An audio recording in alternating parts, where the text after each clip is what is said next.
ఓం శ్రీ గురుభ్యో నమ. హరి ఓం.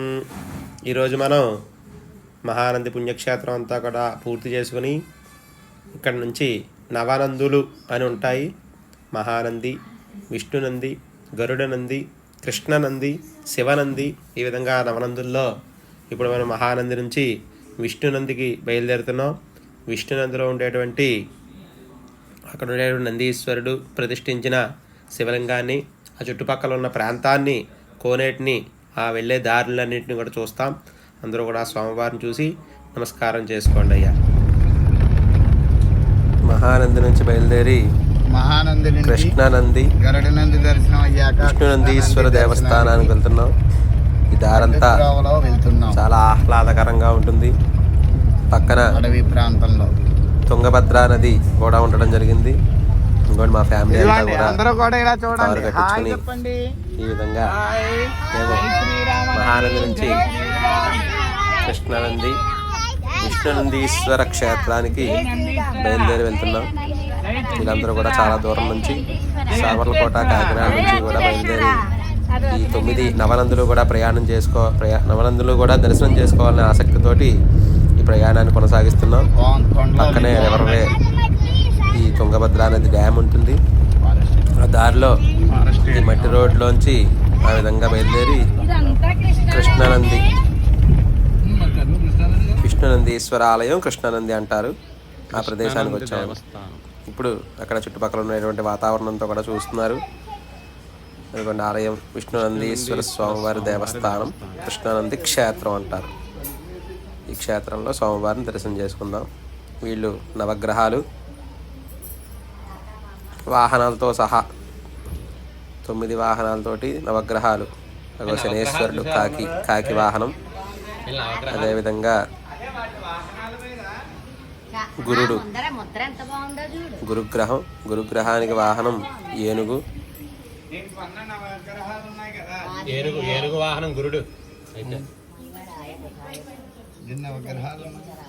శుక్రగ్రహానికి వాహనం గుర్రం. అదేవిధంగా నవగ్రహాలు వాహనాలతోటి కూడా ఇక్కడ ప్రతిష్ఠ చేశారు. ఈ నవగ్రహాలని కూడా దర్శనం చేసుకుని మనం ముందుకు వెళ్తాం.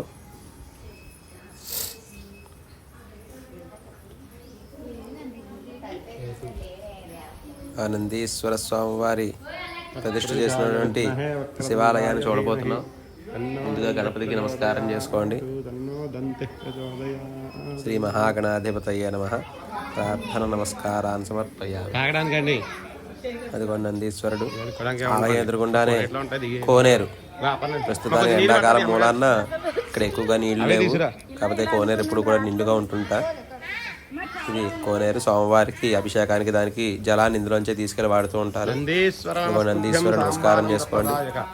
నందీశ్వరుడే ఇక్కడ శివాలయంలో ఆ శివలింగాన్ని ప్రతిష్ఠ చేశారు. అటువంటి విష్ణునంది క్షేత్రంలో మనం ఉన్నప్పుడు చుట్టుపక్కల అంతా కూడా అడవి ప్రాంతం. ఇక్కడ చాలా తక్కువ మంది ప్రయాణికులు వస్తూ ఉంటారు. దారంతా కూడా చాలా కష్టతరంగా ఉంటుంది. మేము కూడా చాలా జాగ్రత్తగా ఇక్కడికి రావాల్సి వచ్చింది. 9 నవనందులు కూడా దర్శనం చేసుకుందామనే ఉద్దేశంతో ఇక్కడికి వచ్చి కృష్ణానంది అంటారు, విష్ణునంది క్షేత్రం. ఈ క్షేత్రంలో ఉన్నటువంటి చుట్టుపక్కల ఉన్నటువంటి వాతావరణాన్ని కూడా దర్శనం చేసుకుని ఇప్పుడు ఆలయంలోకి వచ్చి ఇదిగోండి స్వామివారి, అమ్మవారిని కూడా దర్శనం చేసుకోవడం జరుగుతోంది. అమ్మవారు భవానీదేవి. అమ్మవారి పేరు భవానీదేవి. అదేవిధంగా ఆ స్వామివారి పేరు విష్ణునందీశ్వరుడు. ఓం తత్పురుషాయ విద్మహే మహాదేవాయ ధీమహి తన్నో రుద్రః ప్రచోదయాతు. అదేవిధంగా గణపతి దేవుడు,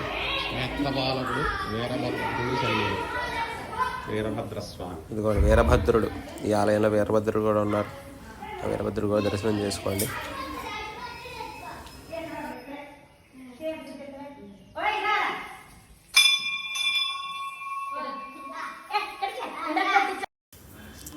ఇప్పుడు మనం విష్ణునందీశ్వర స్వామివారి ఆలయంలో అన్నీ కూడా పూర్తి చేసుకుని శివనంది నవనందుల్లో 4వ నంది అయినటువంటి శివనంది క్షేత్రానికి బయలుదేరి వెళ్తున్నాం. ఓం నమ శివాయ. ఇప్పుడు మనం శివనందీశ్వర క్షేత్రానికి వచ్చాం. మొట్టమొదటిగా ధ్వజస్తంభానికి నమస్కారం చేసుకోండి. ఈ ఆలయంలో నందీశ్వరుడు శివుని ప్రతిష్ఠించినటువంటి ఆలయం ఇదిగోండి ఇక్కడ ఉంది. ఈ మ్యాప్ నవనందులకి దారి మార్గం చూపించేటువంటి మ్యాప్ ఈ ఆలయంలో ఉంటుంది. ఇది శివనందీశ్వర స్వామి వారి ఆలయం. ఈ ఆలయంలో కూడా పంచపాండవులు శివాలయాలు కట్టించి అందులో శివలింగాలను ప్రతిష్ఠ చేశారు. ఇదిగోండి ధర్మరాజు గారు ప్రతిష్ఠించినటువంటి శివలింగం ఇది. అదేవిధంగా అర్జునుడు ప్రతిష్ఠించినటువంటి శివాలయం. అదేవిధంగా నకులుడు సహదేవుడు ప్రతిష్ఠించినటువంటి శివాలయం. అదేవిధంగా అటువైపున భీముడు ప్రతిష్ఠించినటువంటి శివాలయం కూడా ఉంది. కొన్ని ఆలయంలో అమ్మవారు ఆ సింహవాహిని ఆ కనకదుర్గాదేవి పులి మీద ఉండి ఉంటుంది ఇక్కడ అమ్మవారు. అమ్మవారికి నమస్కారం చేసుకోండి అందరూ కూడా. బోలో మాతా మహారాజ్ఞికి జై. ఆ తర్వాత ఈ ఆలయం గోపురం శిఖరం అన్నీ కూడా చూసి నమస్కారం చేసుకోండి. అతి పురాతనమైనటువంటి శివాలయం ఇది. ఇక్కడికి చాలామంది భక్తులు వస్తూ ఉంటారు.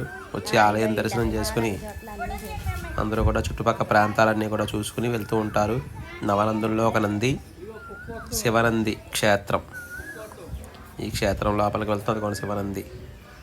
ఈ క్షేత్రం లోపలికి వెళ్ళి ఆ శివాలయంలో ఉన్నటువంటి ఆ పరమేశ్వరుణ్ణి దర్శనం చేసుకుందాం. ముందుగా ఇక్కడ ఉత్సవ విగ్రహాలు పెట్టడం జరిగింది. ఆ స్వాములకు కూడా నమస్కారం చేసుకోండి.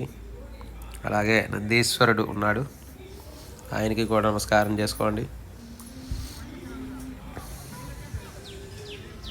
ఈ ఆలయం చుట్టుపక్కల కూడా ఇంకా చాలా దేవాలయాలు కట్టించడం జరిగింది. ఆ దేవాలయం కూడా నమస్కారం చేసుకుని మనం శివాలయంలోకి లోపలికి వెళ్దాం.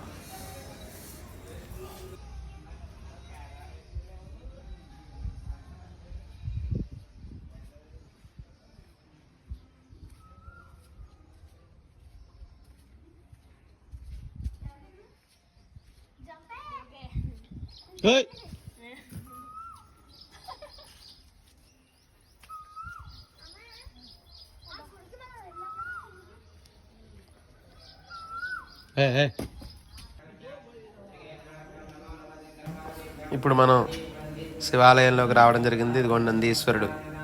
నందీశ్వర నమస్తుభ్యం సాంబానంద ప్రదాయక మహాదేవస్య పూజార్థం అనుజ్ఞాన్ ధాతుమర్హసి.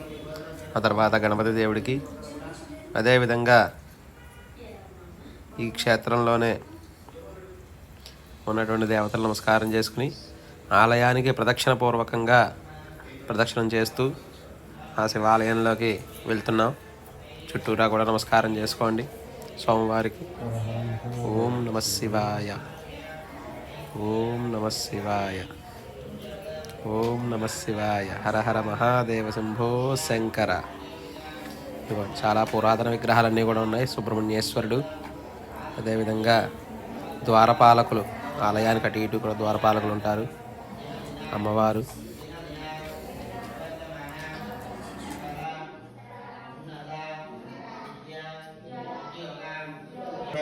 కోనేట్లో నుంచి స్వామివారి స్వయంగా వెలిశారు. ఆయన అడుగులు వచ్చేసి 72 అడుగులు. స్వామివారి ప్రపంచంలో ఎక్కడ లేరు. ఆయన లోపలికి ఎన్ని అడుగులు ఉండేది కూడా పురాణంలో అయితే 72 అని చెప్తున్నారు, కానీ లోపలికి ఎన్ని అడుగులు ఉండేది కూడా బ్రహ్మ విష్ణు మహేశ్వరులు కూడా అంతు తెలియనంత కోనేట్లో నుంచి స్వామివారు వెలిశారు. ఈ 4 స్తంభాలు కూడా కోనేట్లో నుంచి స్వామివారికి అనేది గుడి అనేది కూడా నిర్మాణించారు. ఎన్ని నీళ్లు పోసినా కానీ కోనేట్లోకి వెళ్ళిపోతాయి. పానమడం అనేది బయటికి అనేది లేదు. ఎన్ని బిందెలు పోసినా కానీ కోనేట్లోకి ఉండే విశేషం ఏంటంటే ఇక్కడ స్వామివారు అమ్మవారు ఇద్దరు కలిపి ఉంటారు. అంటే ఇక్కడ అందుకే స్వామివారి పేరు అనేది ఇక్కడ పార్వతీ శివనందీశ్వర స్వామి అనేది అంటే ఇక్కడ అర్ధనారీశ్వరుడు అనుకోవాలి. ఎందుకంటే అమ్మవారు స్వామివారి సపరేట్ గా అనేది ఏమి గుడి అనేది లేదు. ఇక్కడే స్వామివారి కోనేట్లో నుంచి ఇద్దరు కూడా వెలిసారు. కాబట్టి ఇక్కడ స్వామివారి బ్రహ్మసూత్రం అనేది కూడా ఉంది. బ్రహ్మసూత్రం అంటే ఇక్కడ ముందర 3 గీతలు ఉన్నాయి చూడండి, చాలా పవర్ఫుల్. అందుకే ఇక్కడ అడుగు పెట్టగానే మనం చేసిన పాపాలు గాని, మనం చేసిన దోషాలు గాని, అనుకున్న కోరికలు గాని ఎమ్మడి ఇక్కడ అనేది కూడా మనకు నెరవేరుతాయి. ఇది ఎలా స్థాపించారంటే అప్పట్లో చాణక్య మహారాజులు శివభక్తుడు ఆయన రాజ్యాన్ని పరిపాలించడానికి సంతానం లేక ఎన్నో రాజ్యాలు తిరిగి ఎన్నో పూజలు చేసుకున్నా గానీ ఆయనకు అనే సంతానం అనేది కలగదు. అయ్యో నాకు ఇంత రాజ్యం ఉండి కూడా నాకు సంతానం లేదని స్వామివారి ధ్యానం చేసుకుంటూ ఆయన నిద్రపోతుండగా స్వామివారి స్వయంగా ఆయన కళలోకి చెప్తారు, పలానా చోట నేను కోనేట్లో వెలుస్తాను, నా అడుగులు వచ్చేసి 72 అడుగులు, అక్కడ గుడి కట్టిస్తే మీకు సంతానం కలుగుతున్నారు. అప్పుడు చాణక్య మహారాజులు కళ్ళలో వచ్చి నిజమా కాదని మరుసటి దినమే అరణ్యవాసానికి వస్తారు. ఎక్కడ చూసినా కానీ కోనేరు ఈ లింగం అనేది కనపడదు. ఆయనకు తిరిగి ఆయాసమై దాహం వేస్తుంది. దాహం వేసినప్పుడు ఇక్కడ చిన్న గుడ్డ మాదిరి కనపడుతుంది. అప్పుడు ఆ నీళ్లు తీసుకొని తాగాలనుకుంటే లింగం 72 అడుగులు పైకి వస్తుంది. అప్పుడు ఆ నీళ్లు వెంకిలైతని పక్కకు పోసి స్వామివారికి అభిషేకాలు పూజలు చేసుకుంటారు. చేసుకోగానే స్వామివారి ప్రత్యక్షమై నాయనా నీకు ఏ కోరిక కోరుకోనంటే స్వామి ఇంత రాజ్యం ఉండి కూడా నాకు సంతానం లేదు, సంతానం కలిగేటట్టు దేవిని స్వామి అన్నారు. అప్పుడు ఆయన తదాస్తని మాయమైపోయాడు. కొన్నాళ్ళ తర్వాత భార్య గర్భవతి అవుతుంది. ఆమెకు 2వ పులికేసి పుడతాడు. ఆ 2వ పులికేసి పుట్టగానే గుడి కట్టించారండి. 1600 సంవత్సరాలు అయిందండి. బయట వచ్చి 5 గుళ్ళు పంచపాండవులు కట్టుకున్నారు. ఇక్కడ చుట్టుముట్టు వచ్చేసి 101 లింగాలు ఇంకా కొన్ని భూములు ఉన్నాయి. 15 సంవత్సరాల కింద కూడా గొర్రె కొడుతుంటే ఒక లింగం బయటపడింది. అలాగే కొన్ని భూములు ఉన్నాయి. ఇక్కడ మొత్తం వచ్చేసి 101 లింగాలు ఉన్నాయి. ప్రతి ఒక్క లింగానికి కూడా బ్రహ్మసూత్రం అనేది కొనేది. అందుకే ఇక్కడ ఇది పురాణంలో 2వ శ్రీకాళహస్తి అని కూడా చెప్పబడింది. ఎందుకంటే ఇక్కడ 2 సర్పాలు అనేవి స్వామివారి తగులుతూ ప్లస్ తిరుగుతూ ఉంటాయి. శ్వేతనాగు 5 శిరసుల నాగేంద్రుడు. శ్వేతనాగుడు ప్రతి పౌర్ణానికి ప్రతి మాసాల్లో కూడా బయట తిరుగుతూ ఉంటుంది. ఒక 5 శిరసుల నాగేంద్రుడు మాత్రం శివరాత్రి రోజు లింగోద్భకాల టైంలో 12 గంటల మాత్రం నైట్ 5 శిరసుల నాగేంద్రుడు. ఈ గర్భాలయంలో కూడా శిఖర దర్శనము, గాలి గోపురము, సొరంగ మార్గం అనేది కూడా మూలకు ఉన్నది ఉంది.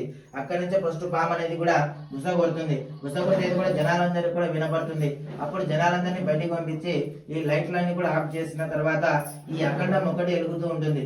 అప్పుడు ఆ అఖండం దీపం మీద నుంచి అక్కడ స్వామివారికి వెలుతురు పడి ఒక్కొక్కరికి ఒక రూపంలో, అమ్మవారి రూపంలో, నంది రూపంలో, వినాయక రూపంలో, ఎవరికో అదృష్టం వాళ్ళకి 2కో 3కో 5 మందికో రియల్ గా కనపడుతుంది.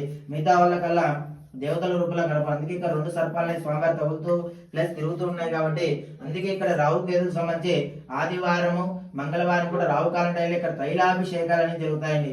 తైలాభిషేకాలు అంటే నూగులతో స్వామివారికి 2 లీటర్లతో కానీ 3 లీటర్లతో కానీ 5 లీటర్లతో కానీ ఇక్కడ స్వామివారికి తైలాభిషేకాలు అనేవి జరుగుతాయి. అవి ఏ విధానికంటే కాలసర్ప దోషానికి, కుజ దోషానికి, సంతానం కాకపోయినా, వివాహం కాకపోయినా, ఉద్యోగ పరంగా, ఆరోగ్యపరంగా, మనశ్శాంతి కానీ, ఏలినాడ్సిన కానీ, నవగ్రహ దోషాలు కానీ ఏమన్నా ఇక్కడ ఆదివారం, మంగళవారం కూడా రావుకాలం టైంలో ఇక్కడ తైలాభిషేకాలను చేస్తారండి. చేసుకున్న ప్రతి ఒక్కరు కూడా కోరికలు అనేది కూడా స్వామివారి అనేది నెరవేర్చారు. అందుకే ఇక్కడ చాలా మంది కూడా గోత్రనామాలు, వాళ్ళ సెల్ నెంబర్ కూడా రాపించుకొని ఒక ఆదివారం కానీ మంగళవారం కానీ వాళ్ళకి కాల్ చేసి గోత్రనామాలు చెప్పి సంకల్పం పలికించి పలానా దోషానికో, పలానా సమస్యకో, పలానా కోరికకో ఇక్కడ స్వామివారికి చెప్పి ఇక్కడ పూజలు అనేది చేస్తారండి. చేసుకున్న ప్రతి ఒక్కరు కూడా కోరికలు అనేది కూడా 6 నెలల సంవత్సరం లోపల ప్రతి ఒక్కరు కూడా స్వామివారి కోరికలు అనేది కూడా నెరవేర్చారు. అందుకే దానికి మాత్రం 500 రూపాయలు తీసుకొని ఇక్కడ స్వామివారికి తైలము, ఆ పూలదండ, కొబ్బరికాయ తెచ్చి వాళ్ళ పేరు మీద చదివి ఇక్కడ పూజ అనేది చేస్తారు. వాళ్ళ పేరు మీద చేసుకున్న ప్రతి ఒక్కరు కూడా నెరవేర్చారు. ఇక్కడ చాలా మంది గోత్రనామాలు రాసుకున్న వాళ్ళకు కూడా వాళ్ళ ఇంట్లో కూడా అవినీతి 2 దీపాలు అనేది కూడా పెట్టుకోవాలి. ఒకటి భార్య భర్తలకు సంబంధించి, సిరి సంపదలకు, ఏదైనా దోషాలకు సంబంధించి 2 దీపాలు కూడా ఆ రావుకాలం టైంలో దీపాలు పెట్టుకొని మనం సంకల్పం అనేది చెప్పుకొని మా పలానా కోరికకో, పలానా సమస్యకో, పలానా దోషానికో చెప్పుకొని ఆ 2 దీపాలు కూడా వెలిగించి స్వామివారికి 108 సార్లు ధ్యానం చేసుకొని మేము సంకల్పం పలికించిన పలానా దోషానికో, పలానా కోరికకో, పలానా సమస్య కానీ స్వామివారికి అనిపిస్తుందండి. అలా అనిపిస్తుంటే మీ కోరిక ఈ విధంగా ఇక్కడ శివనంది క్షేత్రంలో దర్శనంతో కూడా పూర్తి చేసుకుని ఇక్కడ నుంచి ఓంకారేశ్వర్ అనేటువంటి గ్రామానికి వెళ్తున్నాం. ఉజ్జయిని ఓంకారం కాకుండా ఈ నంద్యాల జిల్లాలో కూడా ఇంకో ఓంకారం ఉంది, అక్కడ దర్శనం చేసుకోబోతున్నాం. ఓం నమః శివాయ. మా వీడియో మీకు నచ్చినట్లయితే దయచేసి లైక్ చేయండి, షేర్ చేయండి, సబ్స్క్రైబ్ చేయండి. Thank you.